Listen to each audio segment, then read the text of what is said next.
No, because because you mentioned it as well right now. You said a few minutes ago that as the Masjid al Haram keeps expanding, the holy place keeps expanding, The and Haram zone keeps expanding. Yeah. Ramzan keeps expanding. So essentially, if the whole place ended up expanding around the whole world, so if there's just one building connected to that whole place around the whole world, that would essentially mean that the whole world ended up becoming a holy place. And it's like, who sanctifies the holy place? It should only be God, correct? Yeah. So that's why I'm confused. It's Why are like, you not taking the middle way? Why are you jumping to this extreme conclusion of the whole world now being okay, it doesn't have to be the whole world. It could be the whole of Medina, okay? but Well, it's it's just not Medina, it's Mecca. yeah. So Oh, okay, okay. Yeah, sorry. yeah. Geography hard. But Well, essentially, because it keeps expanding, that means that the holy place keeps expanding, and it's like, no, this particular spot was holy. Just because a building's expanding doesn't mean that the holiness expands, because that's not what God did. no, that's not. It's not the. Okay, so hang on. I'm trying to use understand your logic. That's it. It's not the building that. Okay, so let me propose something to you. Hmm. Right. Let's say that there is 2 million people that visit Masjid al-Haram Hmm. a year Hmm. during a time called Hajj. Hmm. And if the call to prayer is announced and the rows of people are connected, what would you do in a situation where would you now delineate and say, hey, because you didn't make it to this particular zone, you're no longer praying with the community? Or would you say the zone stretches out to how far the chains of people stretch out? No, I understand. But if, for Right. example, I'm watching it on TV Okay. Yes. live, Yep. and I was to do the prayer with them, because say I can't make it, I'm busy or whatever, is that good? Is that bad? Is there some kind of Mhm. ruling for So that? it's never bad to pray. However, you would not be part of their congregation because you are not physically there and you are not shoulder to shoulder. So for you, you would be making an isolated prayer based on the leadership of that person that's praying. However, Okay. you would not be making a prayer in congregation. So what you did right there was a mental stretch, and I would encourage you not to do that. But why would you try to understand what they took from it without actually reading it yourself first? You have no baseline. You Well, understand? I read after our conversation, I read the first surah, Al Fatiha, Mhm.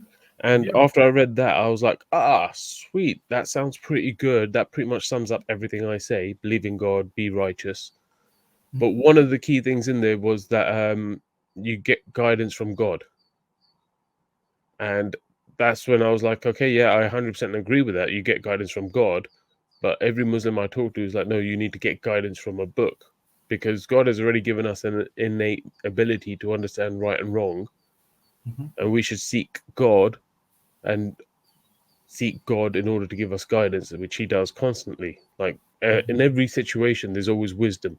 Like even in this conversation we're having now, you might not agree with everything I say, but the fact that you actually listen, respond politely, there's wisdom in there. The fact that it shows that there's about patience, it's about understanding, it's about Mhm. communicating. I'm The- just doing what the Quran's telling me to do, man. Regardless of what I present to you from Sikhism, you're gonna say, "Well, in our book it says that there is no more, and yeah, it's fine." Or what I've heard people say is, "Oh, well, Sikhism says that because it's just a copy of Islam and Hinduism put together, and it's not actually something from God." It's Okay. it's all So these mental gymnastics. in Sikhism, Mhm. okay, again, you're ducking the question, but I'm asking you straightforward. Okay. What is your reason to believe Sikhism to be true?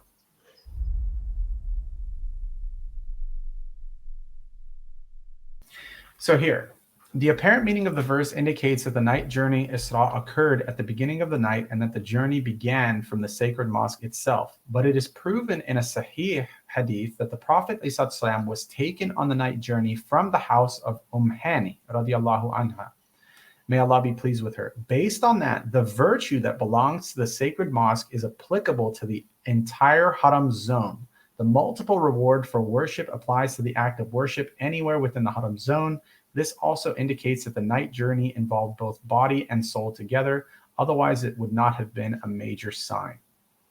There are many proven hadiths from the Prophet ﷺ about the night journey, which mention the details of what he saw and state that he was taken on a journey by night to Jerusalem, which is Bayt al-Maqdis, and then taken up from there to the heavens. And then it carries on, obviously. But here you have from a Sahih hadith that he was taken on the night journey from the house of Hani. So if you wanted to do deeper research into that, I welcome you to check that stuff out. But I think that alleviates your primary concern of like whether or not the Kaaba was there and what sanctifies the zone and so on. I personally don't think so.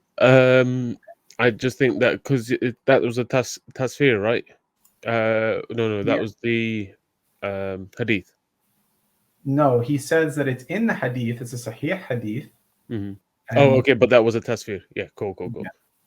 Yeah, so that's an interpretation. If that doesn't do it for you, then I'm not sure what will, right? Like, no, because you mentioned it as well right now. You said a few minutes ago that as the Masjid al Haram keeps expanding, the holy place keeps expanding, the Haram zone keeps expanding. Yeah, Haram zone keeps expanding. So essentially, if the whole place ended up expanding around the whole world, so if there's just one building connected to that whole place around the whole world, that would essentially mean that the whole world ended up becoming a holy place. And it's like, who sanctifies the holy place? It should only be God, correct?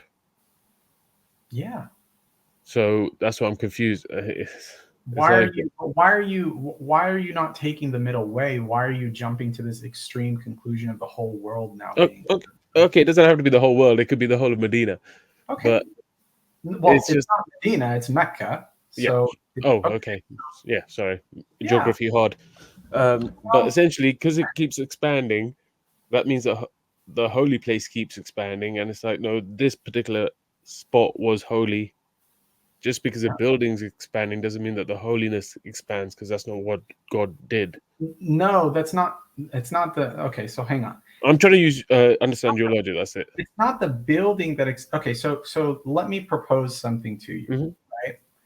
Let's say that there is 2 million people that visit Masjid al-Haram a year during a time called Hajj. And if the call to prayer is announced and the rows of people are connected, what would you do in a situation where would you now delineate and say, hey, because you didn't make it to this particular zone, you're no longer praying with the community?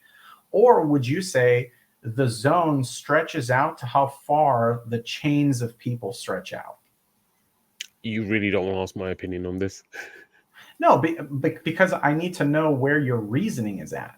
Right. So if you were to say, hey, you're the guy that didn't show up on time, when in fact they did show up on time, but it's just the capacity is there, right? It's reached physical capacity. You can no longer fit any person within that zone. And now you have to say, pray on the sidewalk or pray on the street, but you're still part of the chain of people. Because remember, they're rings, right? They just keep making circle, right? Okay. And they're all following the same call to prayer, and they're all following the same imam. Would they not be a part of the zone? If the zone was, for me, like, this is what I'm saying. For me, this is why the whole thing doesn't make sense, because God wouldn't say that you need to come to this particular zone in order for this thing to be accepted. For God, it's the fact that you've made the journey and you've done everything.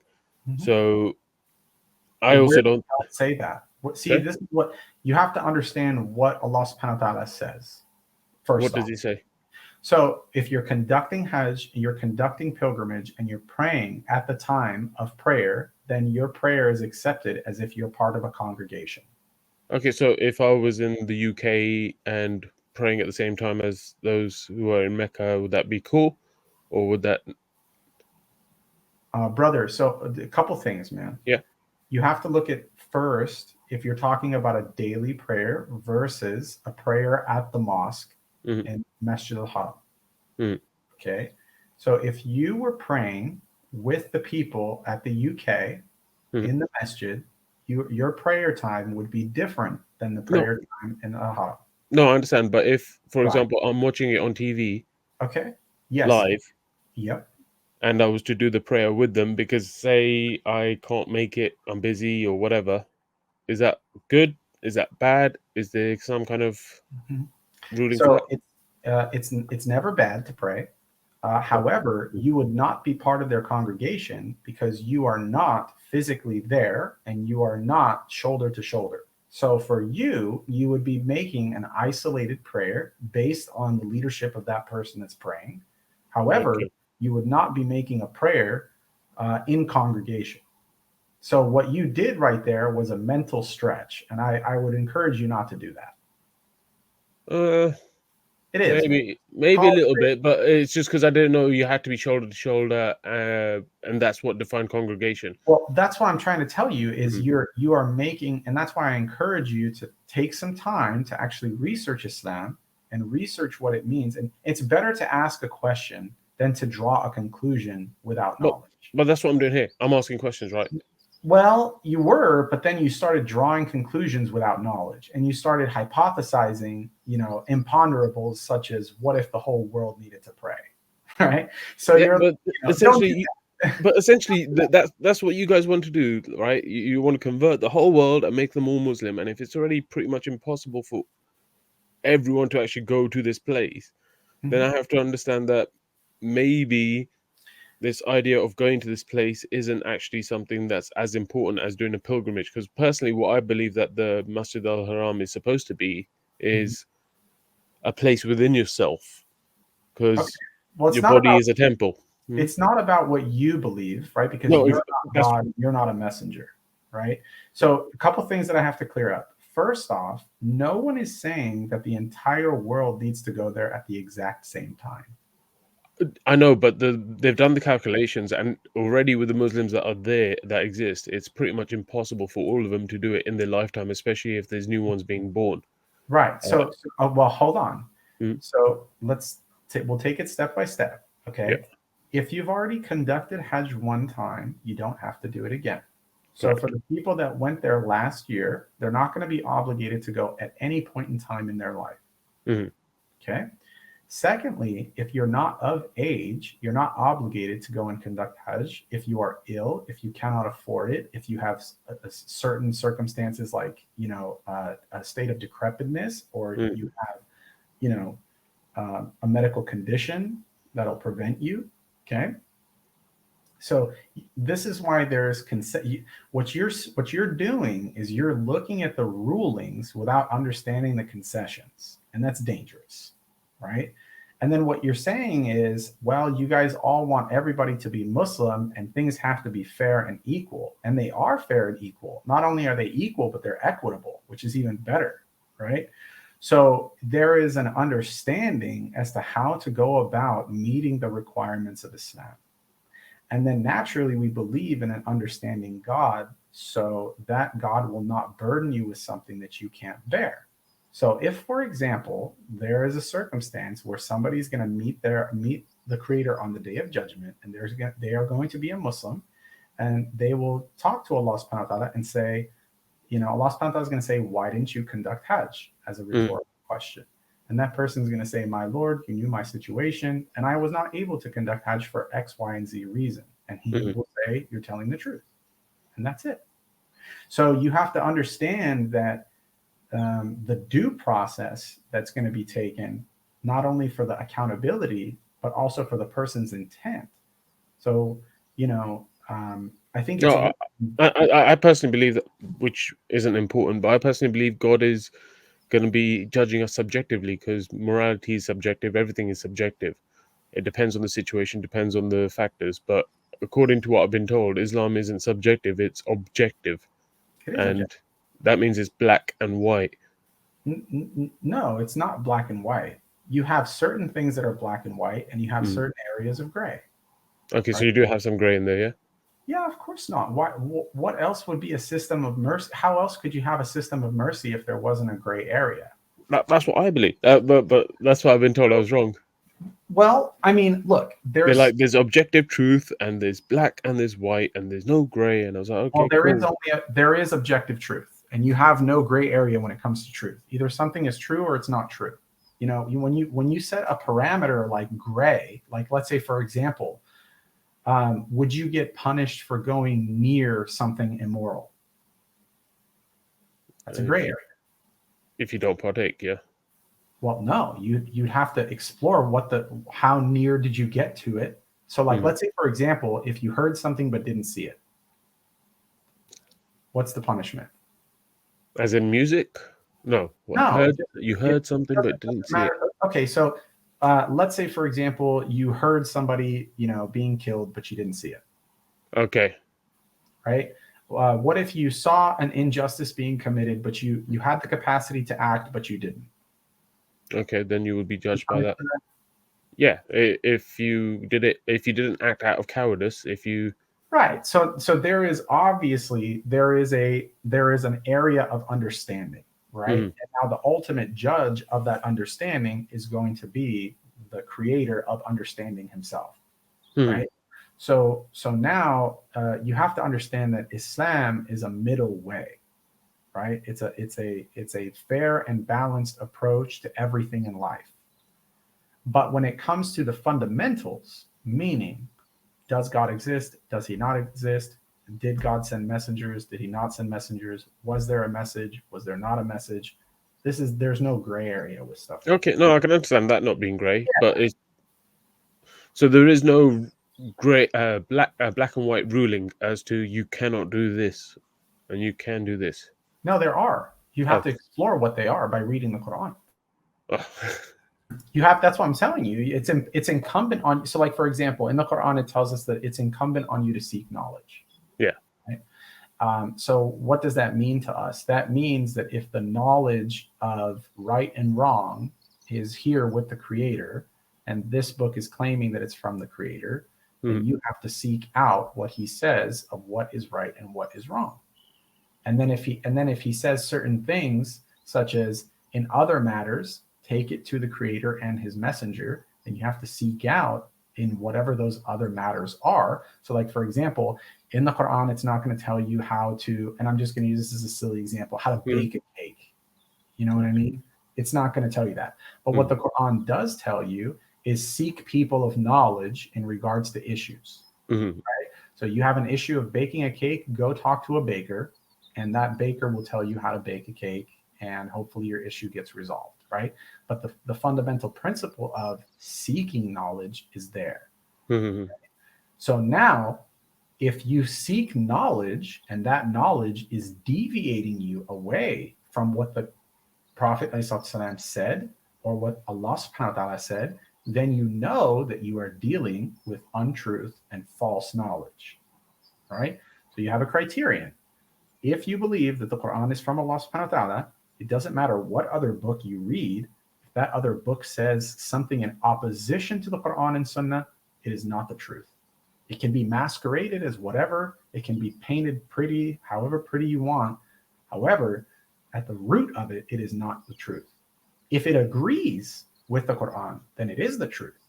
So, for example, if you were to read a book that says there's only one God worthy of worship, whether that be a book of Harry Potter or whether it be a book of other religious, creed, and it agrees, then it is true. Now, if in that book elsewhere it says that only deity worthy of worship is a tree, now you know that the worship promoted in this book is false because the Quran is the criterion. Why? Because the Quran is from Allah subhanahu wa ta'ala, and you can use your reasoning faculties to come to that conclusion. And this book that talks about worshiping a tree is not from Allah subhanahu wa ta'ala, and you can use your reasoning faculties to come to that conclusion. So the Quran is the basis on which you describe what is truth. Is that a good way to explain it? Yeah, in regards to the existence of God, what his criteria is for you, and what the purpose of your existence is, and what the goal of everything is of this life. I would not, I wouldn't go and like, watch like Marvel Avengers and think like, oh man, this is totally the purpose of my life is to build, you know, you know, Iron Man. yeah, Iron Man or something like that. You know what I mean? Now that you said that, I can see a bit of Robert Downey Jr. now. Yeah, You should get the little goatee. maybe, maybe. But it's stuff like that, man. So like you have to, and here's the deal. Like I'm doing this series for people that want to listen to the Quran on the road. Mm-hmm. And No, it's handy. I encourage you to pick up a copy of the Sahih International, read it. That way you'll know what we're talking about, right? And we can have a nice in-depth discussion on what's what, We could, but unfortunately, I would have a completely different interpretation. Like, I think that's why, like I say, I think the interpretation has been taken out of whack, and it's being used to push an ideology rather than to promote truth. It's sorry, go for it. No, I was gonna say, what's worse, not reading it at all and having an opinion and a reflection, or reading it and then having a reflection of your own. See, because the Quran is a beautiful book where it literally presents your psychology to you. No, I remember you saying that point before. Right. It's like when you read a book, So you get something from it unique to you.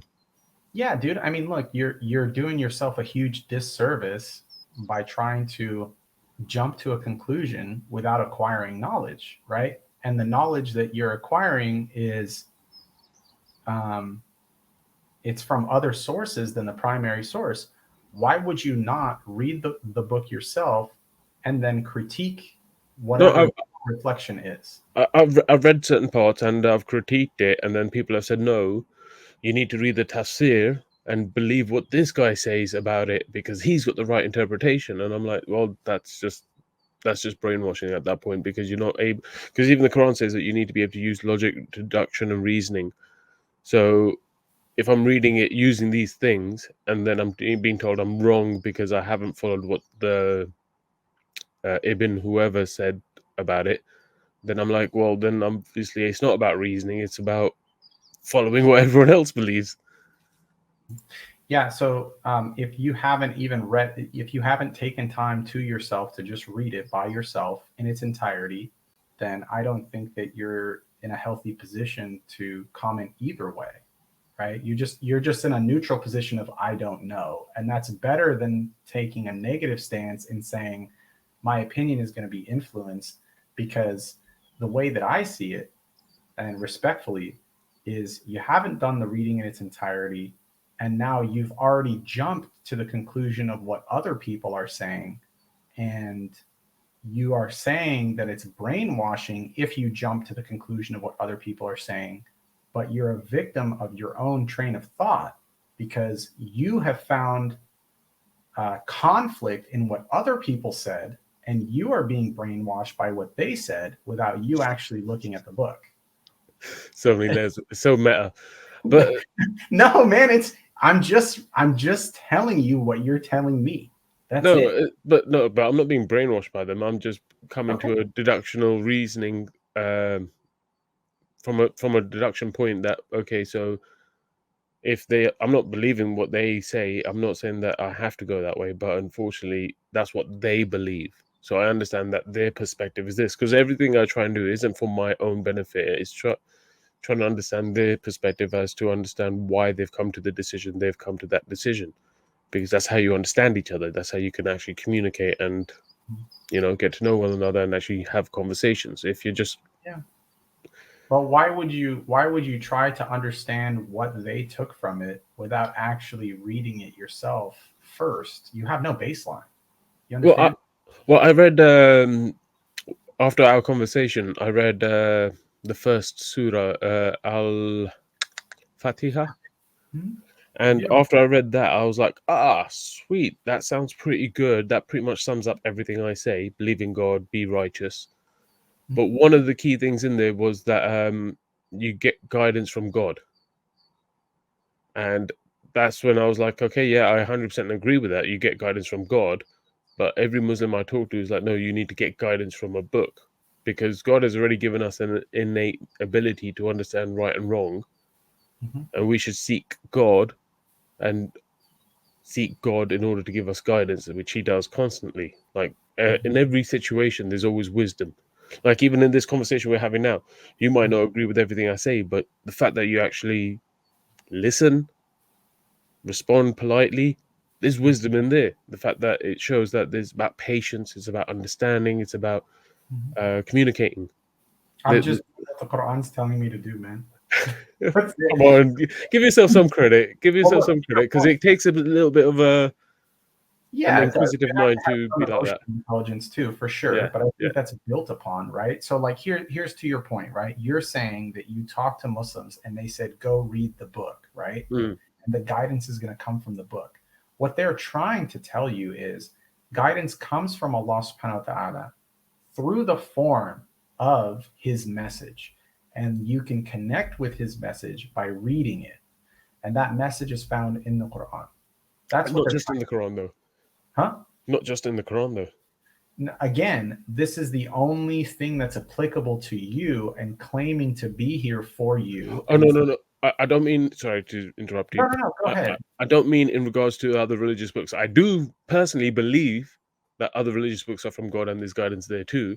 But when Muslims say this, they also mean the Hadith are from God too, because Muhammad only said stuff that God permitted him to say. So Yeah, then it's not just the Quran; it's also the Hadith. yeah. And You don't need the hadith to establish Islam. You don't need to study the hadith. You'll need the hadith. So what I'm trying to say is you will need the hadith to understand Islam to a different degree, right? And you will need the hadith for certain ritualistic practices of Islam, and you will need the hadith for building your own character to be as close to the Prophet as mm, possible, right? However, if you were just to read the Quran, you would be able to come to the conclusion that Allah subhanahu wa ta'ala is the only deity worthy of worship and that the Prophet ﷺ is his messenger. Now, if you did come to that conclusion, any reasonable person would want to get as close to the Creator as possible. And the way that you do that is by connecting to the human being that was here, that was as close to him as possible, right? Jesus, Yeah, huh? Jesus, No, not Jesus. he was born special. It Like he doesn't. was talking as a baby. It doesn't matter. That doesn't matter. From the Islamic point of view, all the prophets are like brothers, and Mm, certain ones were elevated above others, and that's by Allah Subhanahu wa Taala's choosing. And by elevation, He means certain types of honors were given to them. So mm, one of the honors that was given to Isa alayhi salam was a miraculous birth. mm. But for example, you have Adam alayhi salam, who was miraculously created with no father, no mother.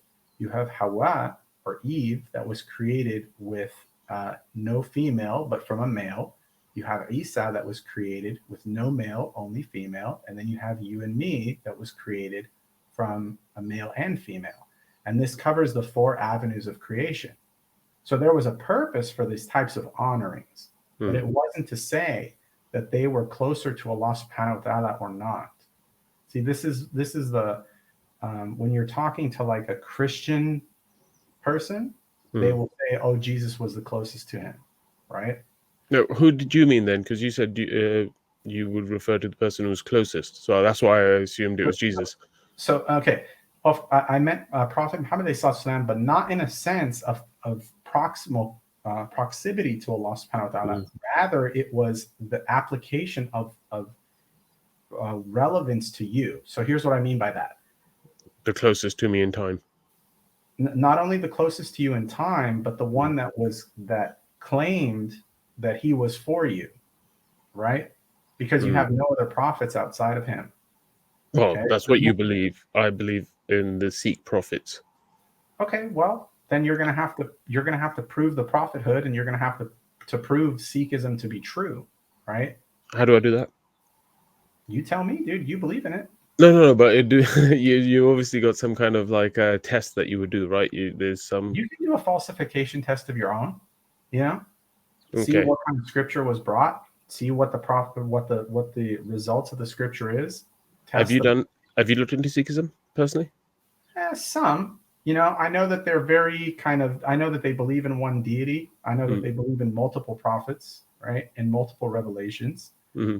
And to me, you know, I take the position of if Islam is true, then everything else is false. And if Islam states that the Prophet Islam was Khatim al-Nabiyyin, he was the seal of the prophets, and there's no one after him, that's it. That's it. But you haven't read the book Why should I? because that's God says seek knowledge. This the same reason you're giving me as to why I need to read the Quran. Right? I'm To just seek trying to true understand knowledge. why. Does Sikhism believe in Allah subhanahu wa ta'ala? Yeah, It does. yeah. It's one of so it just one of the verses I don't remember. It was a kid when I heard it or something like Rab Kareem. Basically, it's just using all the different words that people use for God in one sentence, and it's like to say that no matter what name you give him, there's only one God. Like loads of people give him their own different names, but there's only one God.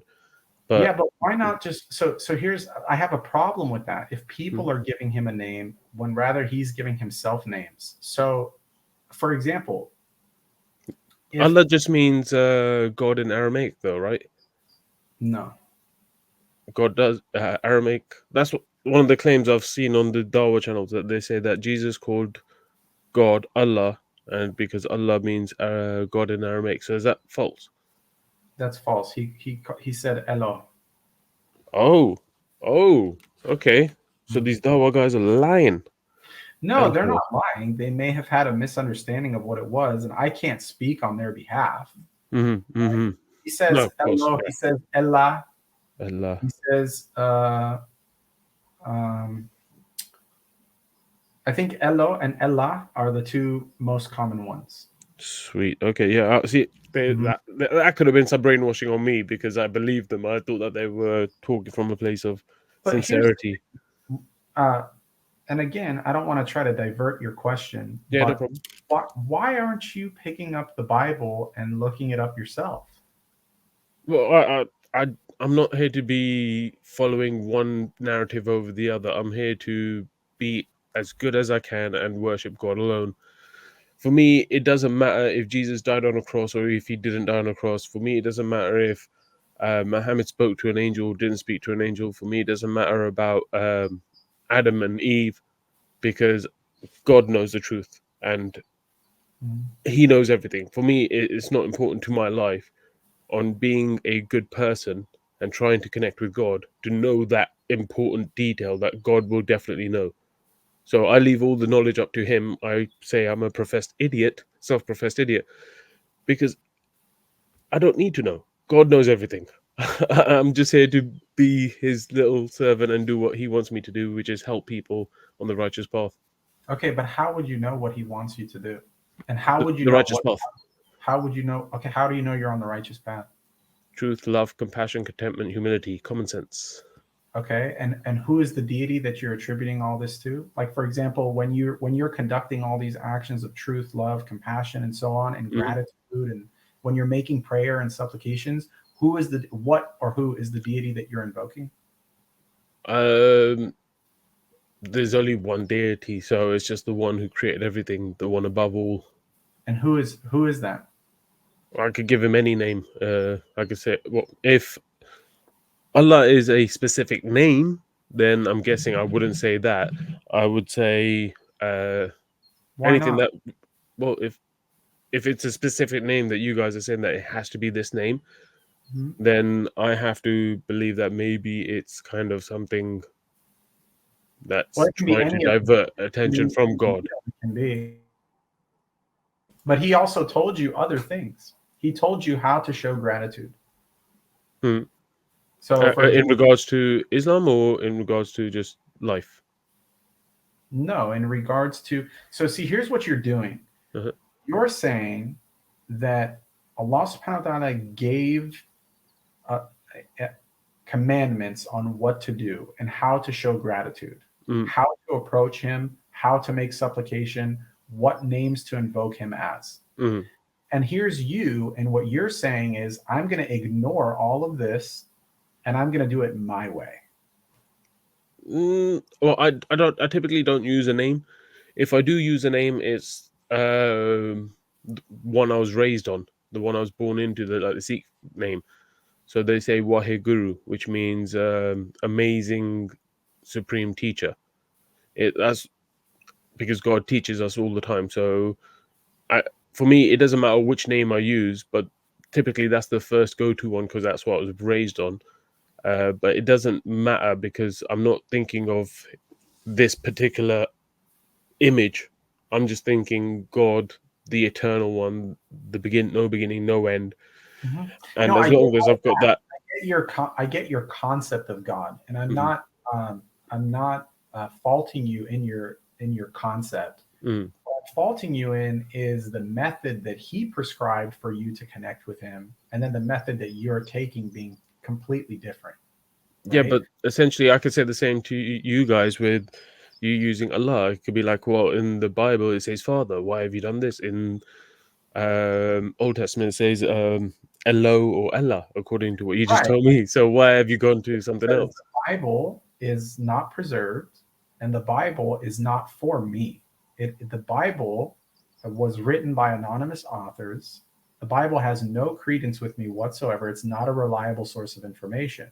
So what you're doing now is you're attributing things to places where they don't need to be attributed at all. And I'm telling you the reason why Islam stood above everything else, not only because of its uniformity and message and what all the prophets delivered, but also its preservation and its applicability and its call to me as it being my time. And Mm, then I'm following the instructions that were given. Now, you may disagree with that, right? And we can explore fortunately. the reasons for your disagreement. But everything that you're telling me so far doesn't make sense, reasonable sense, as to why you should disagree. Okay, And I'll go into my disagreement in just as. Actually, shall I go into that now? We'll come back to why you don't read that book. Yeah, I'll talk about my disagreement now, and then we can come back to why you won't read the Sikh book. So my disagreement is that fact that there's certain passages I've asked questions about, and they said no, you have to understand the context of the time and the people. There was wars going on, and they had bounty, or what was it? Spoils of war, essentially. okay, Um, and they would get women and they would then become slave women and blah blah blah blah blah. So it's like, okay, so it's the book of all time throughout the ages for all people, but then when I look at this particular verse, I'm being told no, that's only for this particular time and this particular people. So it gets confusing as to what the claim is and what the book says. There's also the issue. Oh, we'll start with that first then. yeah, yeah. Okay, so there are there sections in the Quran Mm. that are applicable to you today? Me personally, Yeah. it's a tough Are question you, because are I've you not read it fully. So are you someone that's at war right now? And are you someone that's going to take a prisoner of war? I am Or, at war. I'm okay, not going to take see, a prisoner of because you war. have to understand the way that the Quran was revealed, all right, was in fragments over the course of 23 years. Hmm. And there was conversations happening between the Prophet ﷺ and his companions and his allies. And there was conversations that was happening with his enemies. Hmm. Okay. So now the things that see, this is why I'm telling you that you need to read the Quran. And it's No, I think I understand what your point is going to be. hang on. Yeah. The Quran says that the people that follow doubt are doing exactly what you're doing. They take things that are ambiguous or that are not applicable, and then they explore them and they try to find faults in them, and they receive nothing but faults. Literally. Hmm. Okay.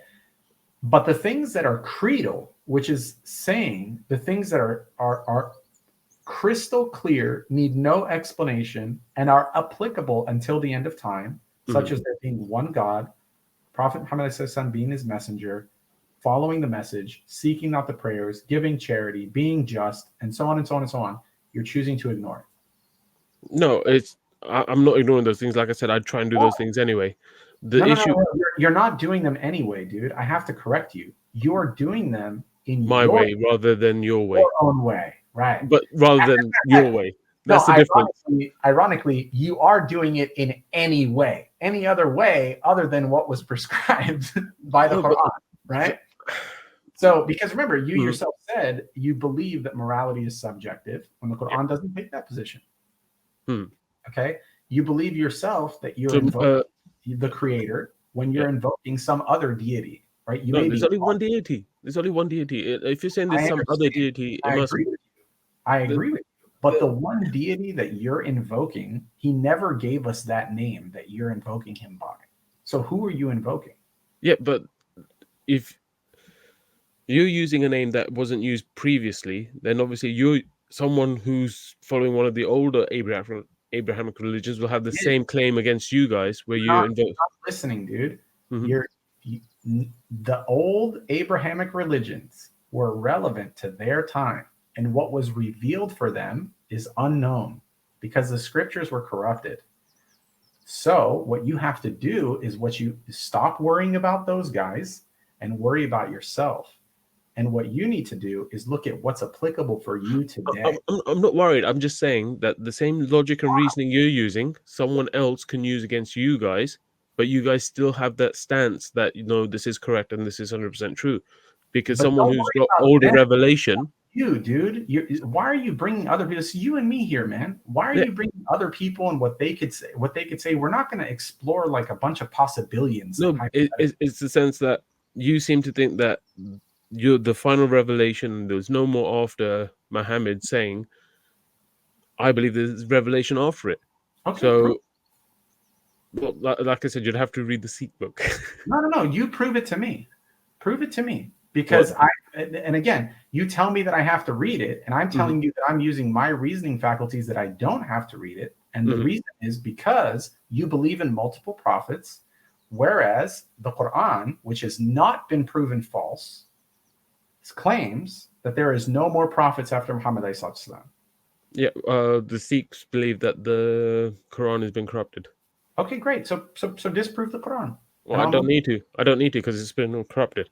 The same Okay, thing for you guys. You guys don't prove that the Bible's been corrupted and that the we Torah's been do. corrupted. We do. You have textual. You have textual critics, dude. You could No, look no, at you have critics. You have Bruce critics. Walker, you could look at any. You could look at. Look, man. You have critics, but the way you use those critics is to compare it to the Quran. You say, "Oh, in the Quran, No, it I says." don't. I'm strictly talking about the Bible. I'm not when I do higher criticism of any book, I just Mhm. stick it within that book and stick it to that scholarship, dude. Oh, You know, as in you find contradictions within itself to say, "Look, that's why it's been corrupted," or you can find all sorts of stuff in the Bible, from contradictions to things that were. Look, here's how I define corruption: Mhm. addition, omission, or alteration. Okay, and you can find that in the Bible. 1 John 5:7. You can look at the book of Acts. You can look that there's 66 canonical books in this type of Christianity, 72 in this one, 68 in this one, Yeah, and but not if I, logical contradiction of the Trinity. It just yeah, doesn't but make sense to me yeah, at but all. if I was to do that, I could also do the same for Sufi to Sunni to Shia. No, no, you Huh? can't because we all follow the same Quran. See, this is why it's not fair, dude. I feel like it's like fishing with dynamite, and it's not fair, dude. And again, you're doing yourself a disservice by saying terms, but you don't understand what the terms are. And then you're doing yourself a major disservice by critiquing Islam when you yourself haven't even picked up the Quran. You want to see my Bible? Here's my Bible. Yeah, but where's your Sikh holy book? Here's my Bible. But where's your Sikh holy book? I don't need it. You, I see, don't need it. And I'm that, trying to. that, that, but that's how I feel about Islam. I Oh, don't need it. okay, so lakum dinakum waliya, bro. That's Uh, fine. You're welcome to your way. I have no problem with that, dude. I'm not here to convince you, man. No, But no, you did try to convince me to read it, and it's like I don't need to read it. I don't need to read the Bible. I don't need to read any book. no problem. No problem, dude. I'm not here to convince you to come over to Islam. If you want to have a discussion as to Mm, why you should, cool, we can do that. And I think we have been doing that. mm. But when it comes to you saying I don't have to do certain things, then here's the deal. Your opinions are not really carrying much weight. I don't have to listen to basically a lack of knowledge and then try to have a conversation with you about Islam and try to justify certain things to you when you're not willing to take a Yeah, look but at. I feel this. I don't want to turn it into this, but Mirs, I kind of feel the same as well. When you say this is the issue, I've heard so many Muslims say Islam is the only truth, it's the only book for everyone, blah blah blah blah blah. But then when I ask them, "Oh, have you read all the books?" They're like, "Oh yeah, yeah, yeah." I mean, and when I clarify, not just the Abrahamic books, but the books that came after, have you read them all? And then they go, "No." And then I'm like, "Okay, so you haven't looked at it objectively. You found one book, and then from there you've been subjective about everything No, else." no. See, you have to look at it categorically. Okay, you're not going to be able to spend your life reading tens of thousands of books in order to draw a conclusion, bud. You're going to run yourself amok. Seriously. So It's only category, one book. One huh? book. I'm only saying one book. There's no hadith to the Sikh You book. have to look at it categorically.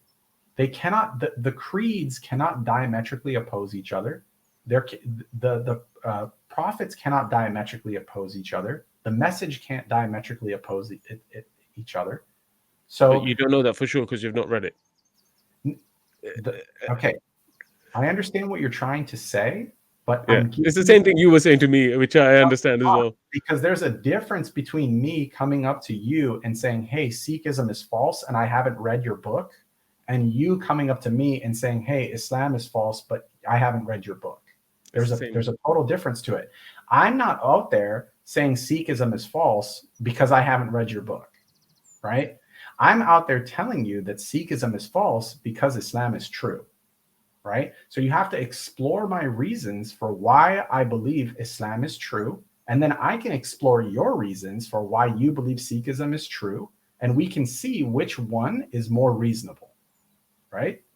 So, for example, if Out of I the were to tell you religions. that we have methods of preservation, Mm. we have the original scripts, both orally and written, we have prophets, okay, in a chain of continuation since the beginning of time. And then we have a claim saying that this is the book from the creator that's meant for me.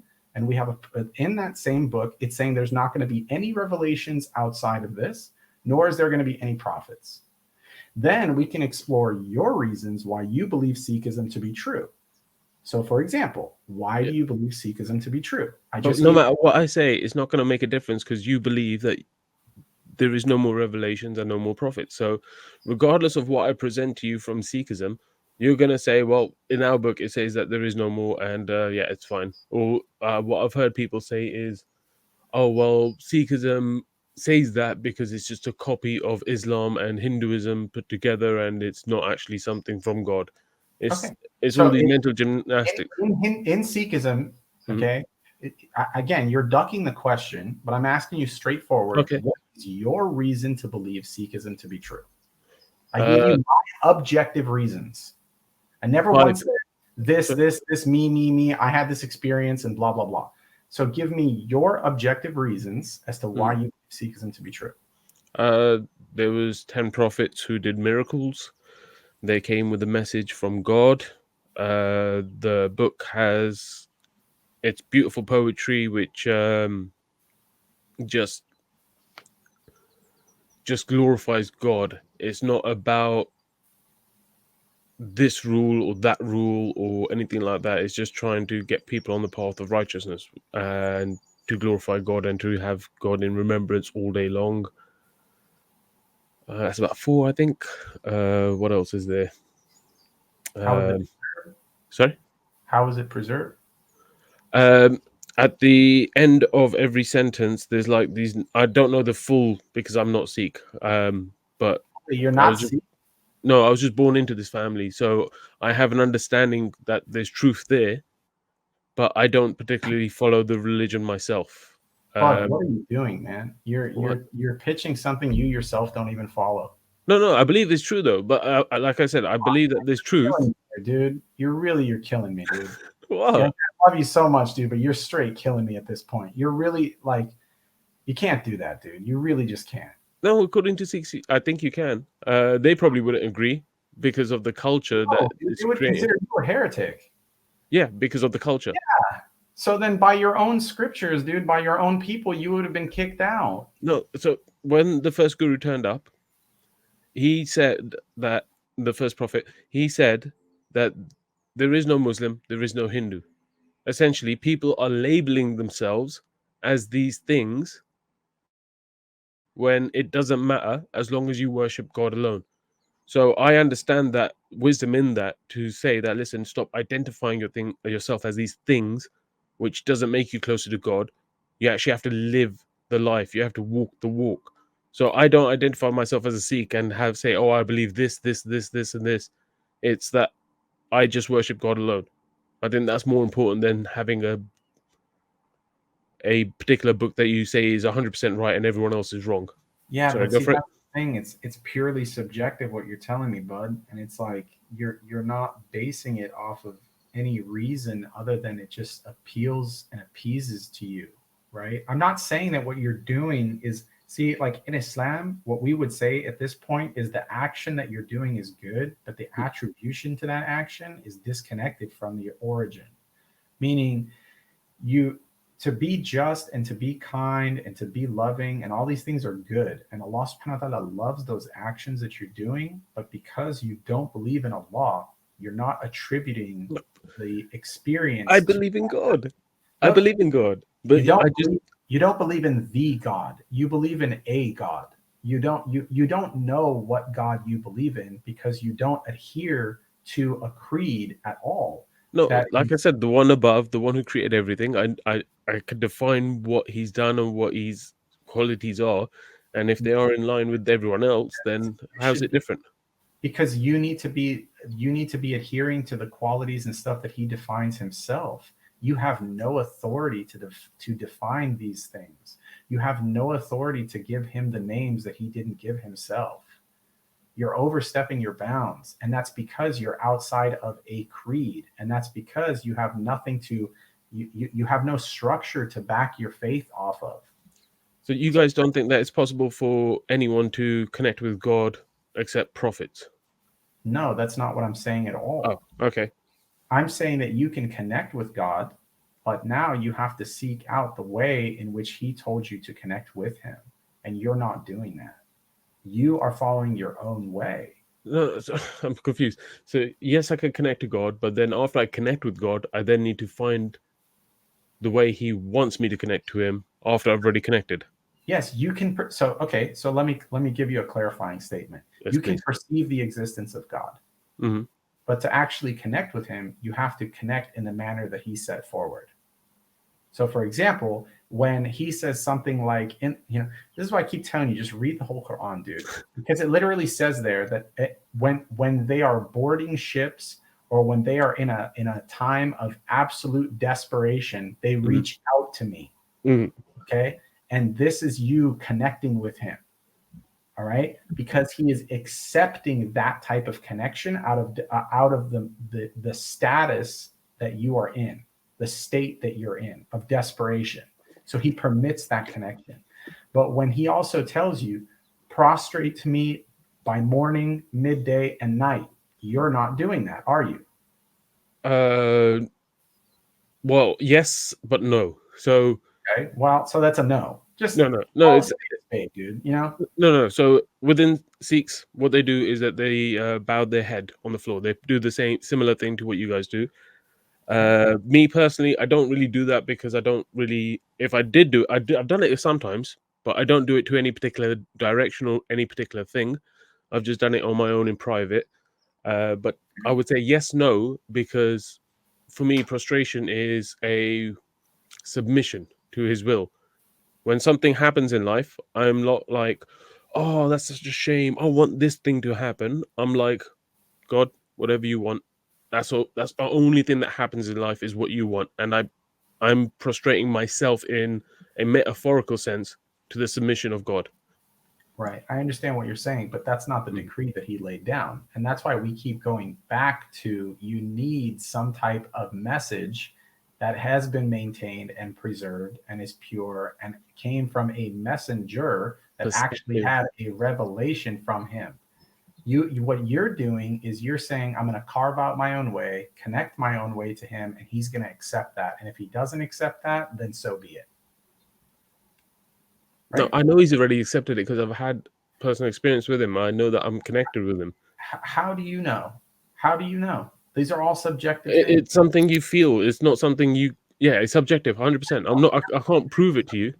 He is, look, so look, I have also had those exact same experiences, but I know them to be true because I'm following his laws on how to connect with him. Right? Because they go along with the book that you're reading, yeah. No, because they go along with the message that I'm reading from him. See, you need to stop categorizing it as just like some book. That's the difference. It's a difference of understanding.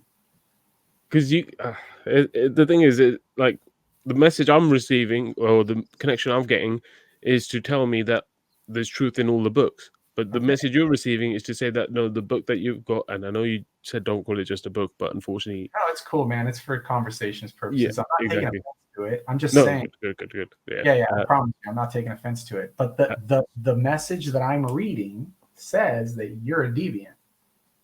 A deviant. Because it straight up says that you're following Shaitan and he's deviating you towards your desires. Because this book is saying that other books were corrupt. Yeah, but my desires is just to worship God alone and submit my will to him. So why don't you do it the correct way? Bad.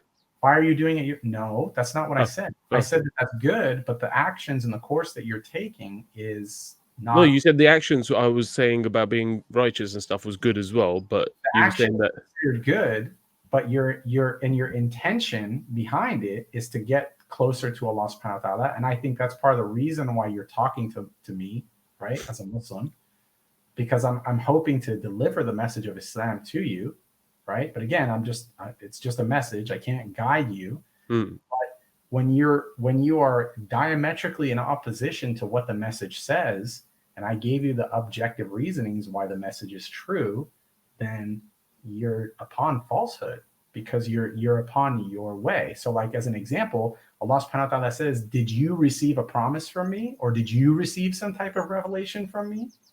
So he's talking to people like you. Yeah, but what if I did receive one? Huh? What if I did receive a revelation or some kind of message from him? Okay, well, I think you're deluded. Okay, so I would. Okay.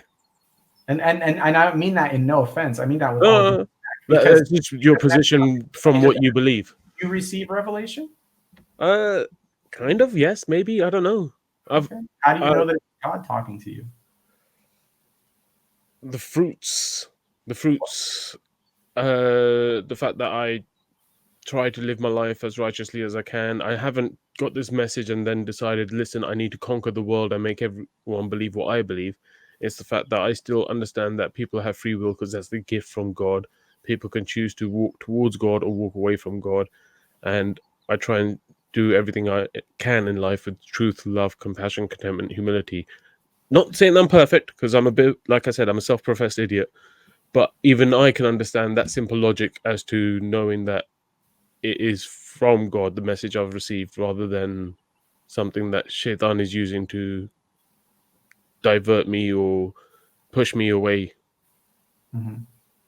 So if you're taking people out of the fold of Islam, I'm not taking people out of the fold. Hold on.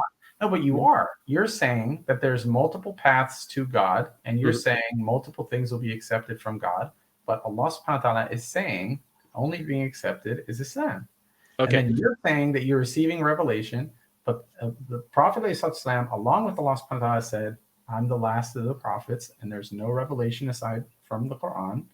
And then you're saying that you can call the deity any name that you want that's good, and that you're calling it a partial Sikh thing. But the Quran says you can only call me by the names that I have given myself, which are the most blessed names and the highest names and the most sublime names. And then you're saying that there is truth in all the scriptures. And then you're saying that Jesus is this, and you're saying all these things. And then you're saying also that you believe you're upon truth when the Quran is in diametric opposition to you.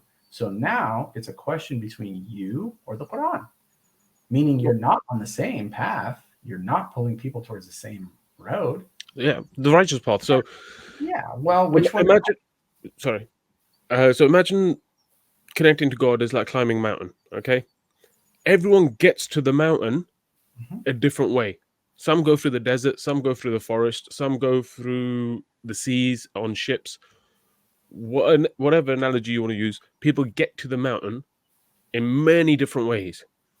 But then the route up the mountain is always the same. That's the righteous path. Right.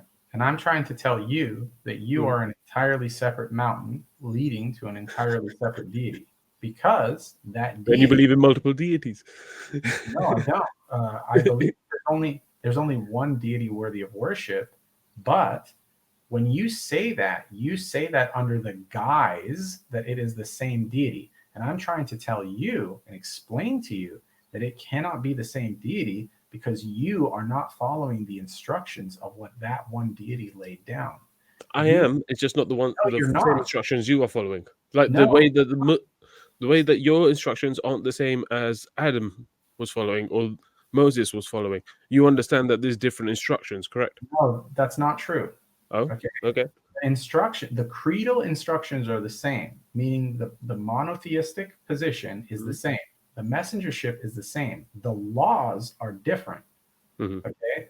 So now when you are telling me that you are guiding people to Allah subhanahu wa ta'ala, but Hmm. then you are saying that it's not actually Allah, there's only one God. This is a farce. So you are using the guise of good, but you are leading people inadvertently and probably unintentionally towards bad, right? So, what I'm trying to tell you is if the deity, the only deity worthy of worship, who has established himself as the only deity worthy of worship through all of his messengers and his scriptures, and the only one that's withstanding the test of time and that's relevant to you today is the Quran, you are in diametric opposition to that. Now, I can look at the Quran objectively, I can look at the Prophet objectively, and I can look at you objectively. Hmm. I have to look at what you delivered. I have to look at what he delivered. Hmm. And if he, alayhi delivered the Quran over to us and claimed that this was a message for us, and he claimed that he was speaking with Allah subhanahu wa ta'ala, and you have delivered nothing but conjecture and subjective thoughts, and Okay. although that it may be under the guise of righteousness, what you're doing is extremely dangerous because now it's like an Ouroboros where you're a snake eating its own tail. And you fed your own self based on juicing your own self from your own subjective experiences, and you have no proof that it was Allah subhanahu wa ta'ala that was indeed giving you any form of revelation. Rather, it's your own conjecture. Yeah, And but the reason why that's so dangerous is because you have begun to believe yourself and you have become your own teacher. And in doing so, there's no objective way to look at it. And your justification is everything is subjective. It's extremely dangerous what you're doing, dude. no, it's understanding that the nature of life, everything is subjective. If the Bible says you should not kill, you could go, yeah, black and white, you shouldn't kill anyone. But then you have a situation where someone kills someone in self defense or to protect other people, then you go, okay, maybe it's okay to kill in that certain situation. I understand context. I understand that everything in the world is subjective. You can have defined things, but you always have to understand that life is a bit messy.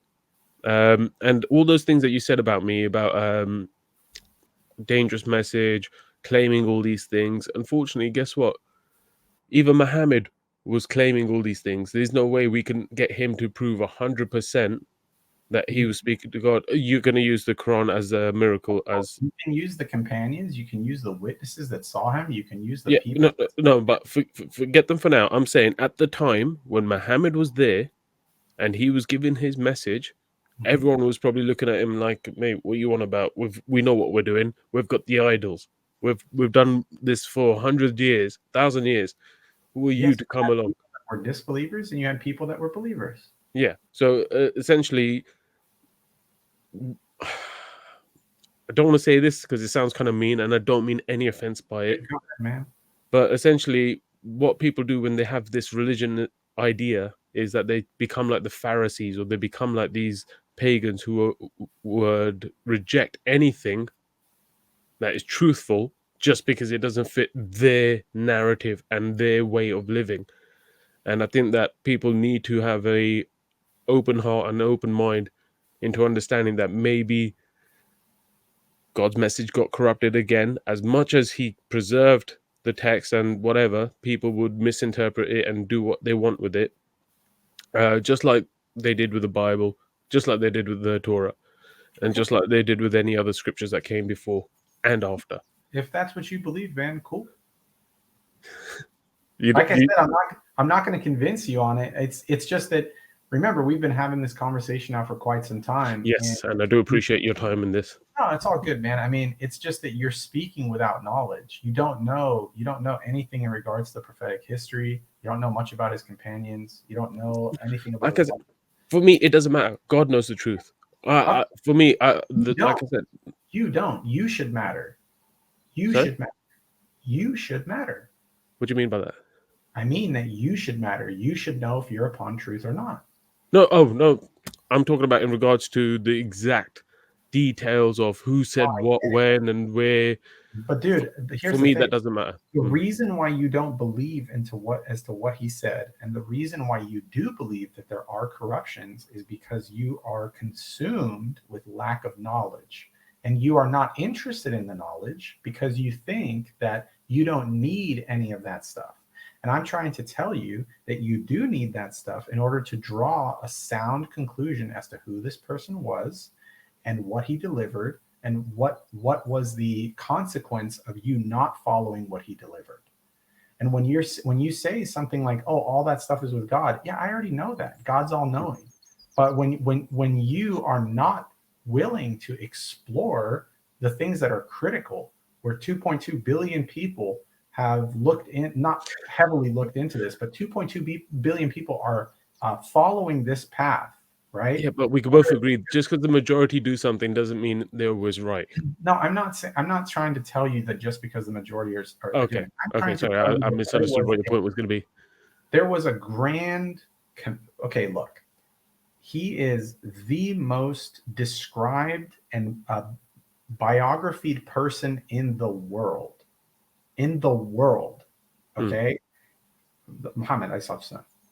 Okay, now there was a reason why people of that time started to collect everything that he was saying and were really paying attention to what was going on, because they were witnessing the miracle of the Quran coming down, and they were witnessing the miracles that were being conducted by him, not only from changing the social strata of the world, but also from other, wonders that were happening, Hmm. right? From like splitting of the moon to water coming out of his hands to all this other stuff. Okay, my point being is, what you are doing is basically committing intellectual suicide by not respecting the minds of the time and for the things that they have dedicated. Like some of these great scholars that have written volumes at the age of 17, 19, that have memorized things at the age of 10, 11, okay, that would put you and me to shame, like to absolute shame. And for you to say that these people were stupid to the capacity that they just blindly followed somebody and didn't do their due diligence not only pays a disrespect to their minds, but also pays a disrespect to themselves for their hereafter. No, but you just said yourself that by about 10 years old, 17 years old, they've got all these books and all these memorizations. It shows that they were, I don't want to use this word, but unfortunately it's true, they were indoctrinated from a young age. That's why by 10 years old or 17 years old, they've written all these books and volumes and they've got all this memorization because they've believed it to be true since a child. And I'm sure you would agree that when you were a child, you believed in things that were definitely not true. Like, Brother, I'm saying that there was people that were born by the time that Muhammad received revelation, and that there was other people that were around that were between the ages of 10, 15, 20, 30. See, like, you're just looking at the problem in such a way that it's just not lending any form of respect to any type of historic precedence. And I think that, carrying on this conversation is a little bit moot, dude. And it's okay, because, sorry. it's like, you I really just encourage you to just read it in its entirety. Mhm. Take a look at either the Sealed Nectar or take a look at the biography of the Prophet. You have a beautiful book. Like here, the biography of the Prophet of Islam. It's a 2-volume book. You'll be able to polish through it in no time, right? And then you can now have your own formulated thought. And do me a favor, don't look at any tafsir, don't look at any Islamophobic anything. Just read it for just yourself. And now we can have a very good discussion and a fruitful discussion. And I'll tell you what, I'll even do you the honor, right? After I finish reading the Quran, I'm going to pick up this book and I'm going to read it out loud. And if you want to tune in, you can tune in and we can have a discussion after the segment, right? If you really want to meet halfway, because I don't want to be argumentative again, but unfortunately I have to follow the logic. Give me a reason to investigate it. You haven't given me a reason, dude. You yourself don't follow it, man. It's what if I said it's the only truth? No, you see, I know I'm not. I don't believe that, but it's just the fact that but that the best reason to investigate it is because you have to investigate all avenues. No, when you claim that you've got the only truth to say that accurately and objectively, that must mean that you have investigated all other avenues, correct? No, what that means is you take dude, look, like I tried to explain to you, you take a categorical stance. So why is Hinduism not true? Because categorically speaking, there's not more than one deity. So you're not going to sit there and read the Vedas. Yeah, no, you're not going to sit there and read the Puranas and the Upanishads. So you would agree that if the religion is perfect and the people are not perfect and they're misrepresenting it, that we should still read the religion, or we shouldn't read the religion? No, what I'm suggesting is that if you set a category, so if, let's say, for example, you come to the conclusion that there's only one deity worthy of worship, that means any form of polytheism is out the window. No, I know, but according to the truth and the root of Hinduism, it says that there is only one creator above everything else who's created the avatars, the other other attributes. It says that basically we are creators, or we are part of that, like rays of a sun, right?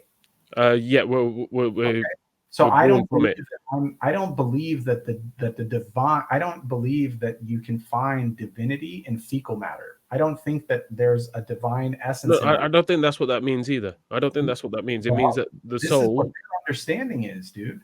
Their understanding is that there was incarnations of God in the form of avatars, and that the world spread through these avatars, and then they believe in a reincarnation. Yeah, but Muslims say, you don't look at the way people are doing it.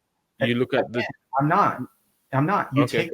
Look, I just gave you one categorical example: one deity versus multiple deities. Next one: reincarnation versus non.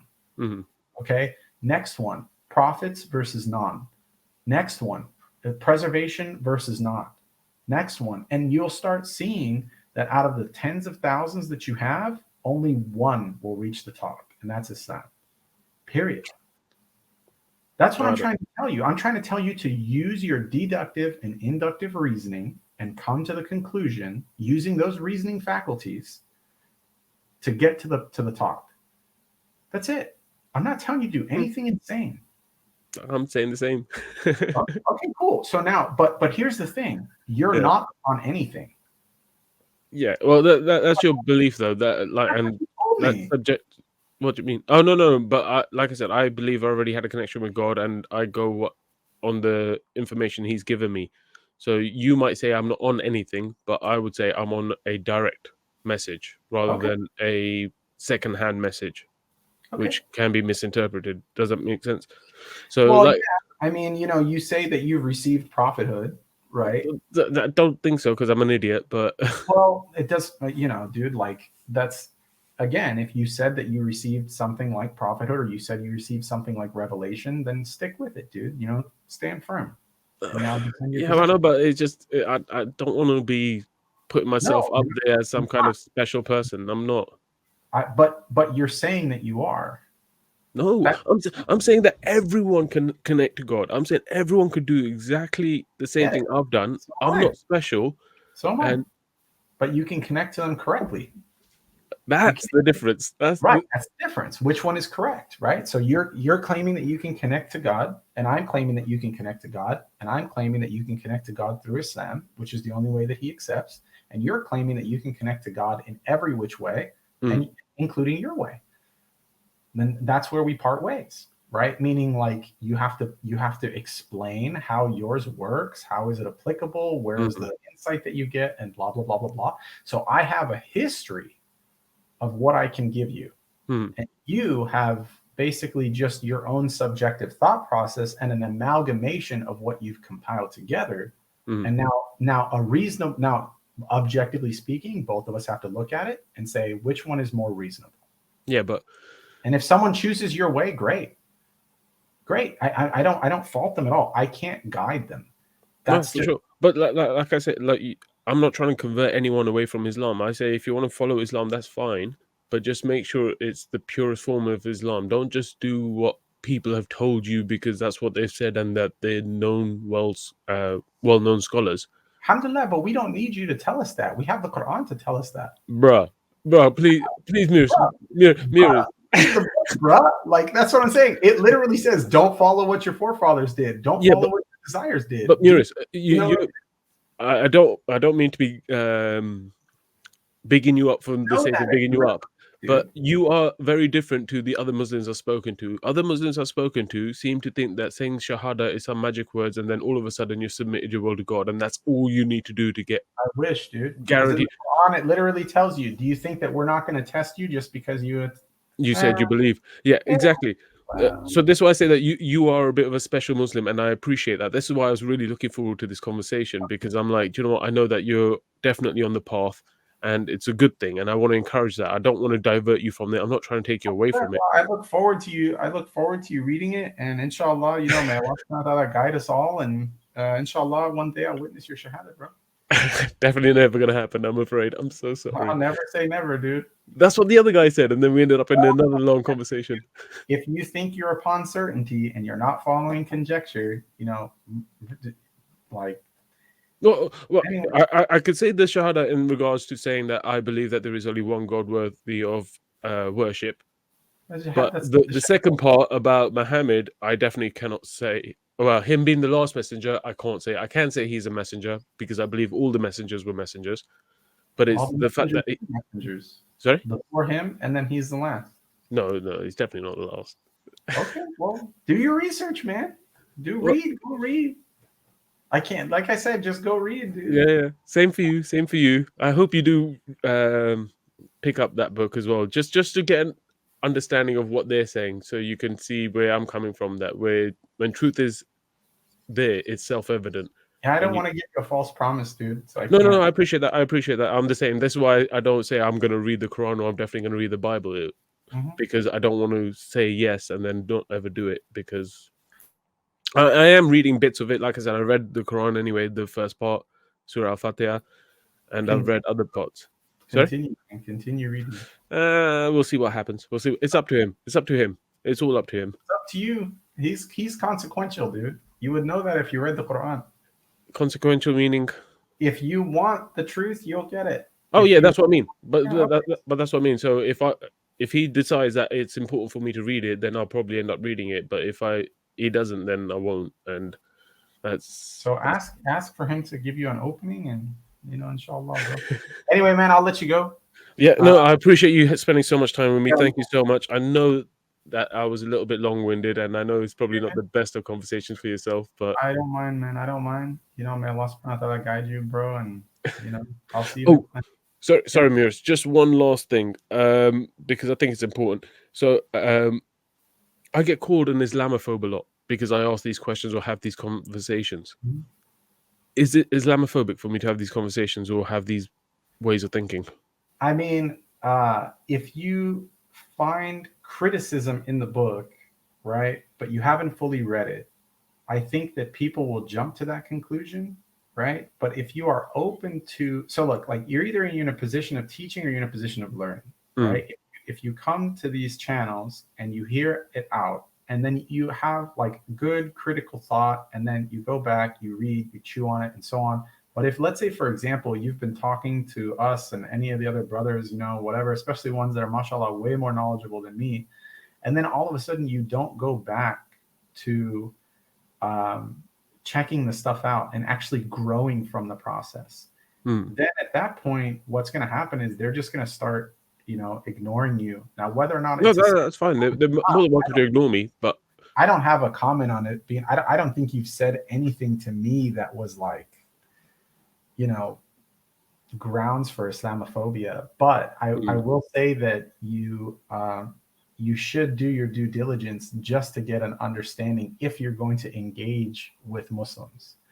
That way that you know what they think and why they think and all that stuff. But that's why I'm having the conversation. Is not to fine. come from a place of I already know what you think and I already know what you believe. It's more of a I want to tell me your perspective and I want to see if it makes logical sense. That's where I'm coming from. I'm telling you, like, my perspective is pick No, up. you're good. You're good. You're one and of the good ones. I have to say, honestly. Like, I really do appreciate your time. Thank you so much, and thanks for answering that extra question as well.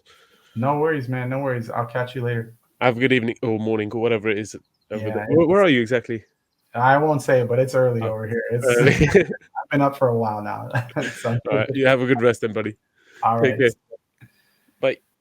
Bye-bye.